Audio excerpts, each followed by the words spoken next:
Bonjour, je suis Alexandre Grux, le CEO d'Hyperlex. Chez Hyperlex, on a créé une intelligence artificielle capable d'analyser la structure d'un document juridique et d'en détecter les informations importantes.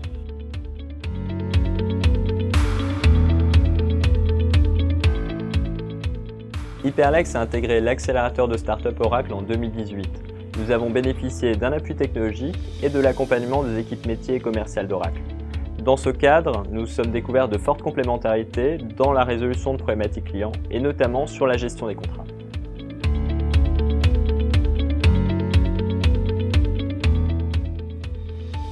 ERP Cloud est une solution qui couvre un scope fonctionnel extrêmement large. On va de la gestion des achats, la facturation client, en passant par toute la suite financière. Donc pour nous, il est important de pouvoir nous connecter avec des solutions externes pour pouvoir enrichir notre offre fonctionnelle sur des points très précis. Via l'intégration avec Hyperlex, nous pouvons embarquer toute leur intelligence pour notre module de gestion des contrats. C'est d'ailleurs ce qu'on va voir ensemble durant la démo. Pour la démonstration, nous allons maintenant créer un contrat dans ERP Cloud. L'idée est qu'on a fait signer un NDA à un fournisseur et maintenant on va venir stocker pour ajouter notre contrat tech poursuivi. Donc je vais pouvoir ici créer un nouveau contrat. Donc les premières étapes pour moi, c'est de renseigner quel type de contrat je viens créer. Le système me propose les différents types disponibles. Je vais pouvoir numéroter mon document. Je vais pouvoir choisir le fournisseur en question. Donc je commence finalement à initier mon contrat digital. Je vais pouvoir venir ici le créer. Le système va donc me créer le contrat de départ. Vous voyez ici qu'on a beaucoup de métadata. Ce sont des éléments, des données qui vont être associées au contrat pour nous permettre de gérer le contrat, de mieux le retrouver derrière. Je vais pouvoir ici, alors dans l'ERP Cloud, on peut gérer effectivement une contrat tech embarquée avec un closier. C'est le cas ici. J'ai des contract terms qui arrivent par défaut. Ici, ce que je vais faire, c'est que je vais les retirer. Je vais choisir de travailler sur un contrat qui a été créé hors outil. Donc je vais m'appuyer sur un PDF et je vais venir rajouter le PDF. Le problème que j'ai, c'est que finalement, ce PDF, je peux l'ajouter en pièce jointe, mais pour récupérer l'information qui est à l'intérieur, il va falloir que je ouvre le document et que je l'analyse. Donc là, effectivement, je viens le charger. Mais si je veux maintenant remplir les métadatas associés au contrat, pour pouvoir le rechercher, le rendre indexable, il va falloir que je ouvre le document, que je lise le PDF et que je recherche l'information qui m'intéresse. Donc c'est ce que je fais actuellement. Si je n'ai pas une intelligence artificielle, si je n'ai pas Hyperlex pour m'aider, je vais parcourir le contrat à la recherche de l'information qui m'intéresse et que je souhaite stocker. Ici, dans l'exemple, on va prendre la date de fin du contrat. Donc là, je viens regarder jusqu'à quand est valable ce NDA. Ici, c'est le 14 octobre 2020. Une fois que j'ai fait ça, je vais revenir ici dans ma fiche contrat et je vais venir renseigner cette date de fin. Ça, c'est une des options. C'est l'option manuelle, comme on fait actuellement. Une autre option, ça pourrait être de dire, finalement, je vais envoyer ce document à l'interface Hyperlex et directement, je vais récupérer l'info. C'est ce qu'on voit ici à l'écran. Directement, en sollicitant Hyperlex, on voit que l'information de date de fin, ici du 14 octobre, a été récupérée et est maintenant disponible.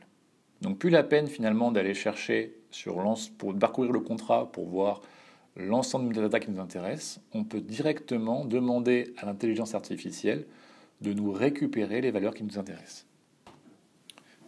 Maintenant, passons côté Hyperlex pour comprendre ce qui s'est passé. Donc, l'interface Hyperlex a récupéré le fichier PDF qu'on a chargé, notre fameux NDA qu'on retrouve ici à l'écran, et l'intelligence artificielle d'Hyperlex a passé en revue le document à la recherche des métadatas en question. Et vous voyez directement sur la page de droite le résultat de sa recherche et de son analyse. Donc vous retrouvez finalement avec différents codes couleurs les différentes métadatas qu'elle a trouvées et là la fameuse date de fin.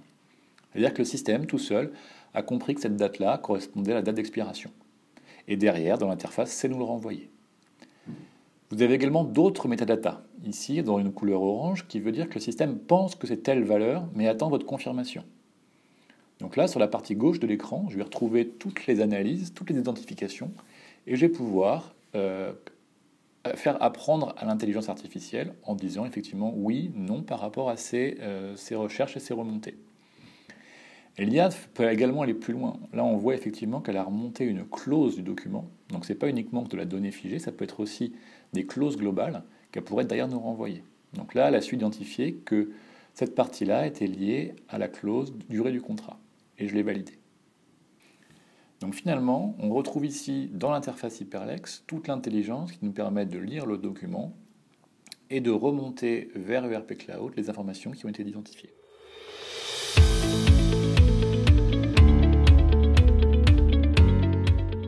Nous avons mis l'intelligence artificielle au service des entreprises avec un premier cas d'usage autour de la gestion des contrats. Nous travaillons à ce que cette intelligence artificielle accompagne tous les collaborateurs, par exemple dans la vérification de leur contrat avant signature, par rapport au respect des politiques internes de l'entreprise. Et il y en a plein d'autres.